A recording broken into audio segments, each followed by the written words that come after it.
ಸ್ನೇಹಿತರೆ ನಮಸ್ಕಾರ. ನಾನು ನಿಮ್ಮ ಆರಾಮದನ್. ಎಲ್ಲರೂ ಹೇಗಿದ್ದೀರಾ ಫ್ರೆಂಡ್ಸ್? ಎಲ್ಲರೂ ಚೆನ್ನಾಗಿದ್ದೀರಾ ಅಂದ್ಕೊಳ್ತೇನೆ. ಮತ್ತೆ ಇದೇನಪ್ಪ ತುಂಬ ದಿನಗಳ ನಂತರ ವಿಡಿಯೋ ಆಗ್ತಾ ಇದ್ದೀರಾ ಅಂದ್ಕೊಂಡಿರ್ತೀರಾ ಫ್ರೆಂಡ್ಸ್. ಏನೂ ಇಲ್ಲ, ಯಾಕಂದರೆ ನಾನು ಈ ಈ ಕಥೆ ಮುಗಿಯೋವರೆಗೂ ನಾನು ಬೇರೆ ಕಾನ್ಸೆಪ್ಟ್ ಹಾಕಬಾರ್ದು ಅಂತಂದೇಳಿ ಡಿಸೈಡ್ ಮಾಡಿದ್ದೀನಿ ಅಂತ ನಿಮ್ಮ ಹತ್ರ ಲಾಸ್ಟ್ ವಿಡಿಯೋದಲ್ಲೂ ಕೂಡ ನಾನು ಹೇಳಿದ್ದೆ.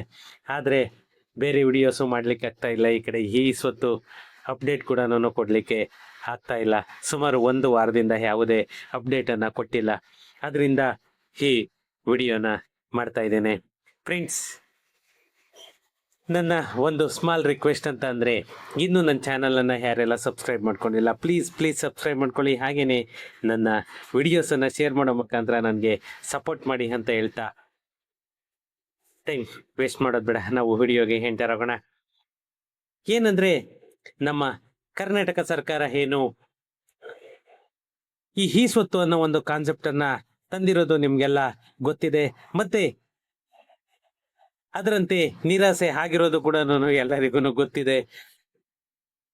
ಯಾಕಂದರೆ ನಮ್ಮ ಕರ್ನಾಟಕ ಸರ್ಕಾರ ಶತ ಪ್ರಯತ್ನವನ್ನ ಮಾಡ್ತಾ ಇದೆ, ಅದು ಜನಗಳ ಕಣ್ಣಿಗೆ ಗೊತ್ತಾಗ್ತಾ ಇಲ್ಲ. ಯಾಕಂದರೆ ಇವರು ಅನೌನ್ಸ್ ಮಾಡಿ 6 ತಿಂಗಳಾಯಿತು, 4 ತಿಂಗಳಾಯಿತು, ಆದರೂ ಕೂಡ ಯಾರಿಗೂ ಕೂಡ ಖಾತಾ ಕೊಟ್ಟಿಲ್ಲ. ಇವರು ಕೊಡ್ತಾರಾ ಇಲ್ವಾ ಅನ್ನೋ ಒಂದು ನೆಗೆಟಿವಿಟಿ ಎಲ್ಲರಿಗೂ ಕೂಡ ಬಂದು ತುಂಬ್ಕೊಬಿಟ್ಟಿದೆ. ಇದಕ್ಕೆಲ್ಲ ಪೊಲೀಸ್ ಸ್ಟಾಪ್ ಇನ್ನು ಕೆಲವು ದಿನಗಳಲ್ಲಿ ಸಿಗ್ತಾ ಇದೆ. ಯಾಕಂದರೆ ಎಲ್ಲ ಕಡೆಯಲ್ಲೂ ಕೂಡ ಏನು PDO ಲಾಗಿನ್ ಮತ್ತು ಪ್ರೆಸಿಡೆಂಟ್ ಲಾಗಿನ್ ಪೆಂಡಿಂಗ್ ಇತ್ತು, ಅದೆಲ್ಲದಕ್ಕೂ ಕೂಡ ತೆರೆ ಎಳೆಯೋದಕ್ಕೆ ನಮ್ಮ ಕರ್ನಾಟಕ ಸರ್ಕಾರ ಸಿದ್ಧತೆಯನ್ನು ಮಾಡಿಕೊಂಡಿದೆ. ಯಾಕಂದರೆ ಇವತ್ತು ನೀವು ಯಾರ್ಯಾರು ಸರ್ವೆ ನಂಬರಲ್ಲಿ ಇರುವಂಥ ಪ್ರಾಪರ್ಟಿ ಆಗ್ಬೋದು ಅಥವಾ ಗ್ರಾಮ ಠಾಣಾ ಪ್ರಾಪರ್ಟಿ ಆಗ್ಬೋದು, ಯಾವುದೇ ಪ್ರಾಪರ್ಟಿ ಇರಲಿ, ಪ್ರತಿಯೊಂದು ಪ್ರಾಪರ್ಟಿ ಅಪ್ಲಿಕೇಶನನ್ನು ಕೂಡ ನೀವು ಹಾಕಿಸ್ಕೊಳ್ಳಿ. ಅದರಲ್ಲೂ ಕೂಡ ಅಪ್ಲಿಕೇಶನ್ ನೀವು ಹಾಕಿಸ್ತಾ ಇದ್ದೀರಾ, ಆದರೆ ಅದನ್ನು ತುಂಬ ಜನ ಪ್ರಾಪರಾಗಿ ಹಾಕಿಸ್ಕೊಳ್ತಾ ಇಲ್ಲ. ಯಾಕಂತ ಅಂದರೆ, ಸ್ವಲ್ಪ ಬ್ರೈಟ್ನೆಸ್ ಮಾಡು. ತುಂಬ ಜನ ಅಪ್ಲಿಕೇಶನನ್ನು ಪ್ರಾಪರಾಗಿ ಹಾಕಿಸ್ಕೊಳ್ದೆ ನೀವು 9 ಗಿಡು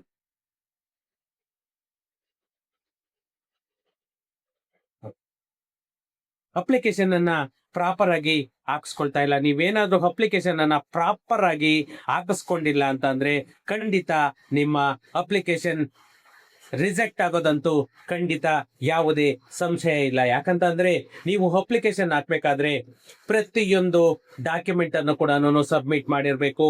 ಮತ್ತೆ ಆ ಸಬ್ಮಿಟ್ ಮಾಡಿರುವಂತಹ ಡಾಕ್ಯುಮೆಂಟ್ ನಿಮಗೆ ವೆರಿಫಿಕೇಶನ್ಗೆ ಹೋಗುತ್ತೆ. ಆ ಪ್ರಾಕ್ಟಿಕಲ್ ವೆರಿಫಿಕೇಶನ್ಗೆ ಹೋದಂಥ ಸಮಯದಲ್ಲಿ ನಿಮ್ಮ ಡಾಕ್ಯುಮೆಂಟೇಶನ್ ಮ್ಯಾಚ್ ಆಗಬೇಕು. ಯಾಕಂದರೆ ನೀವು ಹಾಕಿರುವಂತಹ ಅಟ್ಯಾಚ್ಮೆಂಟ್ ಡಾಕ್ಯುಮೆಂಟ್ಸ್ಗೂ ಮತ್ತೆ ನೀವು ಅಲ್ಲಿ ಮೆನ್ಷನ್ ಮಾಡಿರುವಂತಹ ಡಾಕ್ಯುಮೆಂಟೇಶನ್ ನಂಬರಿಗೂ ಎರಡಕ್ಕೂ ಕೂಡ ಮ್ಯಾಚ್ ಆಗಬೇಕು. ಆವಾಗ ಮಾತ್ರನೇ ನಿಮ್ಮ ಪ್ರಾಪರ್ಟಿ ಈ ಸ್ವತ್ತು ಅನ್ನೋದು ಅಪ್ರೂವಲ್ ಆಗೋದು. ಇವಾಗ ಯಾಕೆ ಈ ಮಾತನ್ನ ಹೇಳ್ತಾ ಇದ್ದೀನಿ ಅಂತಂದ್ರೆ, ಆಲ್ರೆಡಿ ಕರ್ನಾಟಕ ಸರ್ಕಾರ ಪ್ರತಿಯೊಂದು PID ನಂಬರಿಗೂ ಕೂಡ ಯಾರ್ದೆಲ್ಲ PID ನಂಬರ್ ಜನರೇಟ್ ಆಗಿದೆ, ಪ್ರತಿಯೊಂದು PID ನಂಬರಿಗೂ ಕೂಡ ಆಲ್ರೆಡಿ ಮೆಸೇಜ್ಗಳನ್ನ ಕಳಿಸ್ಲಿಕ್ಕೆ ಸ್ಟಾರ್ಟ್ ಆಗಿದೆ. ಪ್ರತಿಯೊಬ್ಬರು ಕೂಡ ನಾನು ಈ ವಿಡಿಯೋ ಮಾಡ್ತಾ ಇರುವಂತಹ ಉದ್ದೇಶ ಕೂಡ ಅಷ್ಟೇನೇನೆ. ಪ್ರತಿಯೊಬ್ಬರು ಕೂಡ ಆ ವಿಡಿಯೋ ನೋಡಿದ ತಕ್ಷಣನೇ ಈ ಒಂದೇ ಒಂದು ಕೆಲಸವನ್ನ ಮಾಡಿ. ಯಾಕಂತ ಅಂದ್ರೆ ಪ್ರತಿಯೊಬ್ಬರಿಗೂ ಕೂಡ ಉಪಯೋಗವಾಗುವಂತಹ ವಿಷಯ ಇದು. ಯಾರು ಕೂಡ ವಿಡಿಯೋವನ್ನ ಕೊನೆವರೆಗೂ ನೋಡದೆ ಸ್ಕಿಪ್ ಮಾಡಬೇಡಿ. ಯಾಕಂತಂದ್ರೆ ಒಂದು ಕಂಟೆಂಟ್ ಇದ್ರೆ ಮಾತ್ರನೇ ನಾನು ವಿಡಿಯೋ ಮಾಡೋದು. ಅದರಿಂದ ಯಾರು ಕೂಡ ನೀವು ಲಾಸ್ಟ್ವರೆಗೂ ವಿಡಿಯೋ ನೋಡದೆ ಸ್ಕಿಪ್ ಮಾಡಬೇಡಿ. ಈ ವಿಷಯನ ಏನು ಒತ್ತಿ ಹೇಳ್ತಾ ಇದ್ದೀನಿ ಅಂತಂದ್ರೆ, ಈ ಸ್ವತ್ತು ಯಾರೆಲ್ಲ ಅಪ್ಲಿಕೇಶನ್ ಹಾಕಿದ್ದೀರಾ, ಯಾರೆಲ್ಲ ಅಪ್ಲಿಕೇಶನ್ ಹಾಕಿ ಅಕ್ನಾಲಜ್ಮೆಂಟ್ ಇಟ್ಕೊಂಡಿದ್ದೀರಾ, ಅವ್ರು ಎಲ್ಲರಿಗೂ ಕೂಡ ಇನ್ನು ಕೆಲವು ದಿನಗಳಲ್ಲಿ ನಿಮ್ಗೆ ಈ ಖಾತಾ ಸಿಗ್ತಾ ಇದೆ. ಅದು ಎಲ್ಲದಕ್ಕೂ ಕೂಡ ನಮ್ಮ ಕರ್ನಾಟಕ ಸರ್ಕಾರ ಸಿದ್ಧತೆಯನ್ನು ಕೂಡ ಮಾಡ್ಕೊಂಡಿದೆ ಅಂತಲೇನೆ ನಾನು ಹೇಳ್ತಾ ಇದ್ದೇನೆ. ಯಾಕಾಗಿ ಅದು ಹೇಳ್ತಾ ಇದ್ದೀನಿ ಈ ಮಾತನ್ನ ಅಂತಂದ್ರೆ, ನೀವು ಅಪ್ಲಿಕೇಶನ್ ಹಾಕಿರುವಂತಹ ಮತ್ತೆ ನಿಮಗೆ ಸಿಕ್ಕಿರುವಂತಹ PID ನಂಬರ್ ಆಕ್ಟಿವೇಟ್ ಮಾಡ್ತಾ ಇದ್ದಾರೆ. ನಿಮಗೆ PID ನಂಬರ್ ಒಂದು ಸಾರಿ ಆಕ್ಟಿವೇಟ್ ಆಯಿತು ಅಂತಂದ್ರೆ, ಆಕ್ಟಿವೇಟ್ ಆದ ತಕ್ಷಣನೇ ನಿಮಗೆ ಮೆಸೇಜ್ ಬರುತ್ತೆ. ಏನಂತ ಮೆಸೇಜ್ ಬರುತ್ತೆ ಅಂತಂದ್ರೆ, ನಾನು ನಿಮಗೆ ಇಲ್ಲಿ ಒಂದೇ ಒಂದು ನಾನು ಅಟ್ಯಾಚ್ ಕೂಡ ಮಾಡಿರ್ತೇನೆ. ನಿಮಗೆ ಏನು ಮೆಸೇಜ್ ಬರುತ್ತೆ ಅಂತ ಹೇಳ್ಬಿಟ್ಟು ನೋಡಿ. ಇಲ್ಲಿ ಇವತ್ತು ಒಂದು ನಾನು ಹಾಕಿರುವಂತಹ ಅಪ್ಲಿಕೇಶನ್ ನನ್ನ ಕಸ್ಟಮರಿಗೆ ಮೆಸೇಜ್ ಬಂದಿದೆ. ಅದು ಏನಂತ ಅಂದ್ರೆ ನೋಡಿ, ಒಂದೇ ಒಂದು ನಿಮಿಷ ಹೇಳ್ತೇನೆ. ಸ್ವಲ್ಪ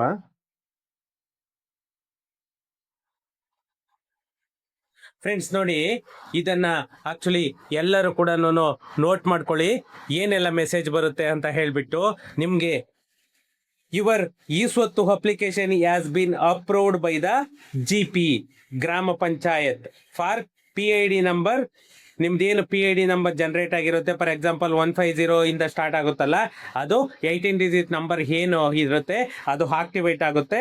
ಅದು ಆಕ್ಟಿವೇಟ್ ಆಗಿರುವಂತಹ ಸಂದರ್ಭದಲ್ಲಿ ಈ ಮೆಸೇಜ್ ಬರೋದು, please pay the property tax and other fees in the e ಸ್ವತ್ತು application to download your certificate ಮತ್ತೆ RDPR ಅಂತ ಹೇಳ್ಬಿಟ್ಟು ನಿಮಗೆ ಮೆಸೇಜ್ ಬರುತ್ತೆ. ಅಂದ್ರೆ ನಿಮ್ಮ ಈ ಸ್ವತ್ತು ಅಪ್ಲಿಕೇಶನ್ ಆಲ್ರೆಡಿ ಅಪ್ರೂವಲ್ ಆಗಿದೆ ಗ್ರಾಮ ಪಂಚಾಯಿತಿಯಿಂದ.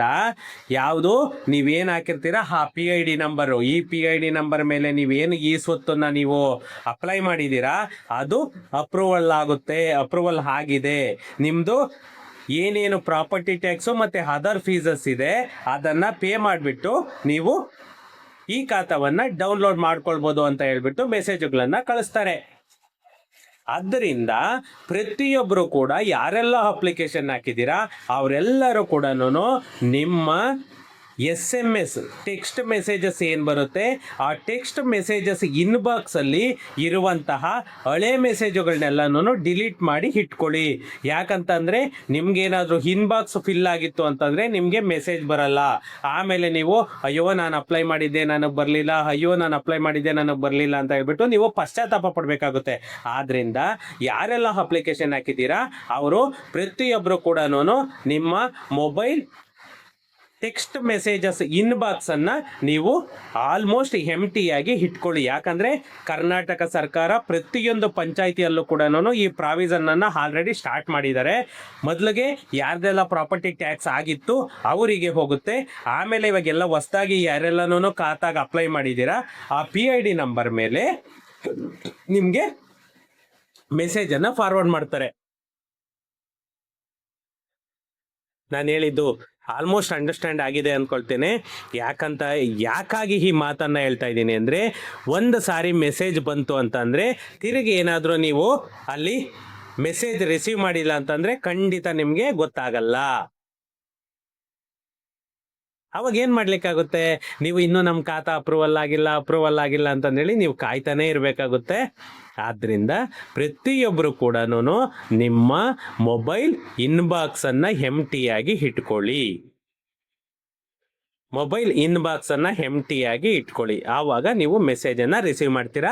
ಯಾರೆಲ್ಲ ನಮ್ಮ ಆಫೀಸಿಂದ ಅಪ್ಲಿಕೇಶನ್ ಹಾಕಿದ್ದೀರಾ, ಯಾರೆಲ್ಲ ಮೆಸೇಜನ್ನು ರಿಸೀವ್ ಮಾಡ್ತೀರಾ, ಆ ಮೆಸೇಜ್ ಬಂದ ತಕ್ಷಣ ಹೇಳಿ ಅದೇನಿದೆ ಅದನ್ನು ಟ್ಯಾಕ್ಸ್ ಎಲ್ಲನೂ ಪೇ ಮಾಡಿಬಿಟ್ಟು ನಾನು ಇಮ್ಮಿಡಿಯೇಟ್ ಅಪ್ರೂವಲ್ ಕೊಡಿಸ್ಲಿಕ್ಕೆ ನಾನು ನಮ್ಮ ಆಫೀಸ್ ಕಡೆಯಿಂದ ನಾವು ಪ್ರಾವಿಷನನ್ನು ಮಾಡ್ತೇವೆ. ಯಾಕಂದರೆ ಆಲ್ಮೋಸ್ಟ್ ಅಪ್ಲಿಕೇಶನ್ಸ್ ಎಲ್ಲನೂ ನಿಮಗೆ ಸಬ್ಮಿಟ್ ಆಗೋಗಿದೆ ಮತ್ತು PDO ಪ್ರೆಸಿಡೆಂಟ್ ಲಾಗಿನ್ಗೆ ರೆಡಿ ಕೂಡ ಆಗಿದೆ. ಇದು ಇವತ್ತಿನ ಒಂದು ಅಪ್ಡೇಟ್ ಮತ್ತು ಗುಡ್ ನ್ಯೂಸ್ ಅಂತಲೇ ಹೇಳಬೇಕು. ಯಾಕಂತಂದರೆ ಇಷ್ಟು ದಿನ ನಾವು ಕೂಡ ಕಾಯ್ತಾ ಇದ್ವಿ. ಇಷ್ಟು ದಿನನೂ ಇವಾಗ ಆಲ್ರೆಡಿ ಪ್ರತಿಯೊಂದು ಗ್ರಾಮ ಪಂಚಾಯಿತಿಯಲ್ಲೂ ಕೂಡ ನಮ್ಮ ಕರ್ನಾಟಕ ಸರ್ಕಾರ ಆ ಪ್ರಾವಿಷನನ್ನು ಸ್ಟಾರ್ಟ್ ಮಾಡಿಬಿಟ್ಟಿದ್ದಾರೆ. ಪ್ರತಿಯೊಬ್ಬರಿಗೂ ಕೂಡ ಯಾರ್ದೆಲ್ಲ ಟ್ಯಾಕ್ಸ್ ಇದಾಯಿತು, ಯಾರ್ದೆಲ್ಲ ಟ್ಯಾಕ್ಸ್ ಪೇ ಮಾಡಬೇಕು ಅವರೆಲ್ಲರಿಗೂ ಕೂಡ ಇನ್ಮೇಲೆ SMS ಬರಲಿಕ್ಕೆ ಸ್ಟಾರ್ಟ್ ಆಗುತ್ತೆ. ಯಾರು RDPR ನಂಬರ್ಗೆ OTP ಕೊಟ್ಟಿರ್ತೀರಾ ಅಪ್ಲಿಕೇಶನ್ ಹಾಕ್ಬೇಕು ಮಾಡಬೇಕಾದ್ರೆ ಅದೇ ಮೊಬೈಲ್ ನಂಬರಿಗೆ, ಅಂದರೆ ನಿಮ್ಮ ಆಧಾರ್ ಕಾರ್ಡಲ್ಲಿ ಯಾವ ನಂಬರ್ ಇರುತ್ತೆ ಅದೇ ನಂಬರಿಗೇನೆ SMS ಬರುತ್ತೆ. ಪ್ರತಿಯೊಬ್ಬರಿಗೂ ಕೂಡ ಅದು SMS ರಿಸೀವ್ ಮಾಡ್ಕೊಂಡಿರ್ಬೇಕು. ಮತ್ತೆ ಇನ್ನೊಂದೇನಂದ್ರೆ ನಿಮ್ದು ಏನಾದರೂ DND ಆಕ್ಟಿವೇಟ್ ಇತ್ತು ಅಂತಂದ್ರೆ ಪ್ಲೀಸ್ ಅದು ಕೂಡ ಡಿಆಕ್ಟಿವೇಟ್ ಮಾಡ್ಕೊಳ್ಳಿ. DND ಆಕ್ಟಿವೇಟ್ ಆಗಿದ್ರು ಕೂಡ ನಿಮ್ಗೆ SMS ಬರಲ್ಲ. ಯಾಕಂದ್ರೆ ನೀವೇನು ಇಷ್ಟು ದಿನ ಬೈಕೊಳ್ತಾ ಇದ್ರಿ ಪ್ರಿಯಾಂಕಾ ಖರ್ಗೆ ಅವ್ರನ್ನಾಗ್ಬೋದು ಅಥವಾ ಕರ್ನಾಟಕ ಸರ್ಕಾರನಾಗ್ಬೋದು, ಇವಾಗ ಎಲ್ಲ ಒಂದು ಹಂತಕ್ಕೆ ಬಂದಿದೆ. ಇನ್ನೆಲ್ಲನೂ ನಿಮಗೆಲ್ಲ ಮ್ಯಾಕ್ಸಿಮಮ್ 10 to 15 ಡೇಸ್ ಒಳಗಡೆ ನಿಮಗೆ ಖಾತಾ ಕೊಡಲಿಕ್ಕೆ ಸ್ಟಾರ್ಟ್ ಆಗುತ್ತೆ. ಓಕೆ ಫ್ರೆಂಡ್ಸ್, ಬೇರೆ ಏನಾದರೂ ಇತ್ತು ಅಂತಂದರೆ ನೆಕ್ಸ್ಟ್ ವಿಡಿಯೋದಲ್ಲಿ ನಾನು ಕಮೆಂಟ್ಸನ್ನು ನೋಡಿಬಿಟ್ಟು ನಮ್ಮ ಕಸ್ಟಮರ್ಸ್ ಒಪಿನಿಯನ್ ಮೇರೆಗೆ ನಾನು ಆ ವಿಡಿಯೋನ ಮಾಡ್ತೇನೆ. ಅದಕ್ಕಿಂತ ಮುಂಚೆ ನಂದು ಮತ್ತೆ ಒಂದು ಸ್ಮಾಲ್ ರಿಕ್ವೆಸ್ಟ್, ನನ್ನ ಚಾನಲನ್ನು ಯಾರೆಲ್ಲ ಸಬ್ಸ್ಕ್ರೈಬ್ ಮಾಡ್ಕೊಂಡಿಲ್ಲ ಸಬ್ಸ್ಕ್ರೈಬ್ ಮಾಡ್ಕೊಳ್ಳಿ. ಹಾಗೆಯೇ ನಿಮಗೆ ರಿಯಲ್ ಎಸ್ಟೇಟ್ ಸರ್ವಿಸಸ್ ಏನಾದರೂ ಬೇಕು ಅಂತಂದರೆ ನಮ್ಮ ಮಲ್ಲೇಶ್ವರಂ ಅಲ್ಲಿರುವಂತಹ ಆಫೀಸಿಗೆ ಬಂದರೆ ನಿಮಗೆ ಯಾವುದೇ ರಿಯಲ್ ಎಸ್ಟೇಟ್ ಸರ್ವಿಸ್ ಆಗ್ಬೋದು ನಮ್ಮ ಕಡೆಯಿಂದ ನಾವು ಪ್ರೊವೈಡನ್ನು ಮಾಡ್ತೇವೆ. ಮತ್ತು ನೀವು BBMP ಅಪ್ಲಿಕೇಶನ್ ಆಗ್ಬೋದು ಅಥವಾ ಸ್ವತ್ತು ಅಪ್ಲಿಕೇಶನ್ ಆಗ್ಬೋದು ಅಥವಾ ಖಾತಾ ಅಪ್ಲಿಕೇಶನ್ ಆಗ್ಬೋದು ಅಥವಾ ಪುರಸಭೆ ಅಪ್ಲಿಕೇಶನ್ ಆಗ್ಬೋದು, ಯಾವುದೇ ಖಾತಾ ಅಪ್ಲಿಕೇಶನ್ ಹಾಕ್ಬೇಕಂದ್ರೂ ಕೂಡ ನೀವು ನಮ್ಮ ಆಫೀಸಿಗೆ ವಿಸಿಟ್ ಮಾಡ್ಬೋದು. ಅದು ಕೂಡ ನಮ್ಮ ಕಡೆಯಿಂದ ನಾವು ಪ್ರೊವೈಡ್ ಮಾಡ್ತಾ ಇದ್ವಿ. ಮತ್ತೆ ನಿಮಗೆ ರಿಯಲ್ ಎಸ್ಟೇಟ್ ಸಂಬಂಧಪಟ್ಟಿರುವಂತಹ AC, DC, ತಹಸೀಲ್ದಾರ್ ಮತ್ತೆ DC ಕನ್ವರ್ಷನ್ ಮತ್ತೆ ಸಿವಿಲ್ ಕೋರ್ಟ್, ಹೈಕೋರ್ಟ್ ಯಾವುದೇ ಕೇಸಸ್ ಇದ್ರೂ ಕೂಡ ನಾವು ಟೇಕಪ್ ಮಾಡ್ತೀವಿ. ಇದು ಕೂಡ ನಾವು ನಾಮಿನಲ್ ಫೀಸ್ ತಗೊಂಡು ಈ ವ್ಯವಸ್ಥೆಯನ್ನು ಮಾಡ್ತಾ ಇದ್ವಿ. ಓಕೆ ಫ್ರೆಂಡ್ಸ್, ಏನಾದರೂ ಇತ್ತು ಅಂದರೆ ನನಗೆ ಕಾಲ್ ಮಾಡಿ. ಸಿಗೋಣ ನೆಕ್ಸ್ಟ್ ವಿಡಿಯೋದಲ್ಲಿ. Thank you.